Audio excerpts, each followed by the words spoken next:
আমার এই পথ চলাতেই আনন্দ।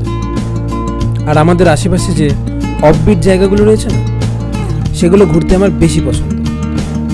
বিকাল হলো, বেরিয়ে পড়লাম, আবার সন্ধ্যার মধ্যে ফিরে এলাম। তবে যদি সেই ভ্রমণ অ্যাডভেঞ্চারে ভরা থাকে তাহলে তো সোনায় সোহাগা।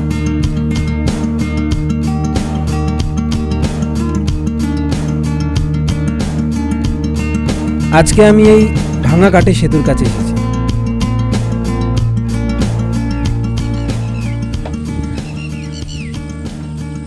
আকাশ ঘিরে মেঘ করেছে, সূর্য গেছে পাকে। তবে খুকু জল আনতে যাবে কিনা জানি না, বৃষ্টি কিছুক্ষণের মধ্যেই নামবে।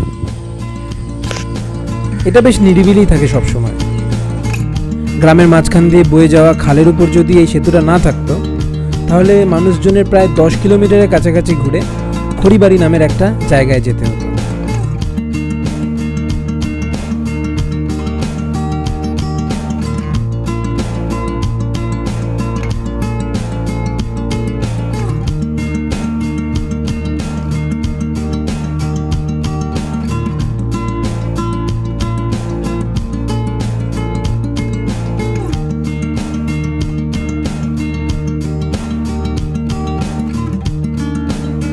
তোমরা বুঝতেই পারছো যে আলো কমে এসছে, তার কারণ বৃষ্টি নামবে, সূর্য সম্পূর্ণ অস্ত চলে গেছে।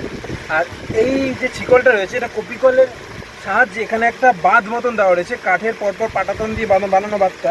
খালের জল এই খালে ঢোকানো, মানে এটা নদীর সঙ্গে যুক্ত আছে। এই জলটাকে গ্রামে ঢোকানোর দরকার, তখন এটাকে তুলে দেওয়া হয় আর বন্ধ করার সময় এটাকে আটকে দেওয়া হয়। সেতুটা আজকে বুড়ো হয়ে গেছে। আগের দুই পাশে কাঠের রেলিং ছিল, সৌন্দর্য ছিল আরও সুন্দর। ধীরে ধীরে সেগুলো নষ্ট হয়ে গেল, হয়তো এই খালের জলেই সেগুলো ভেসে গেছে। তবে এর মূল কাঠামোটা অনেক ঝড় জল সহ্য করে গ্রামটাকে সংযুক্ত রেখেছে। তবে জানি না যা দিন দিন দশা হচ্ছে আর কতদিনের আয়ু থাকবে বলতে পারছি না।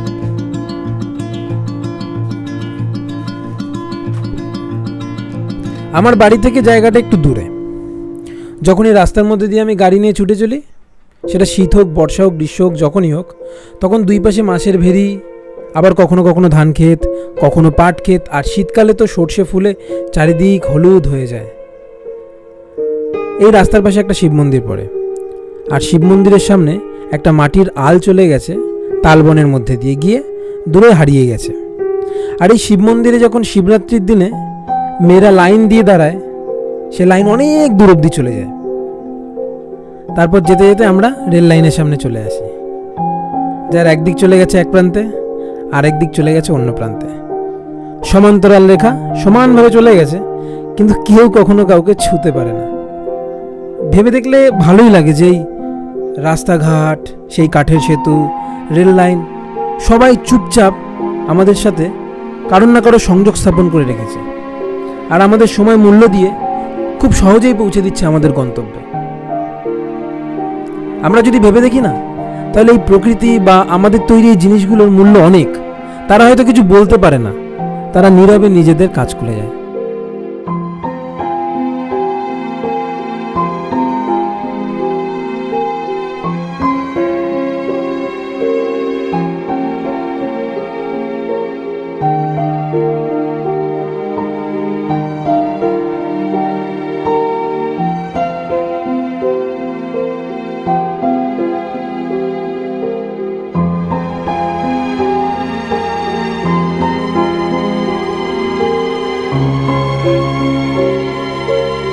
ফেসবুকে আমাদের মেসেজ করতে পারো।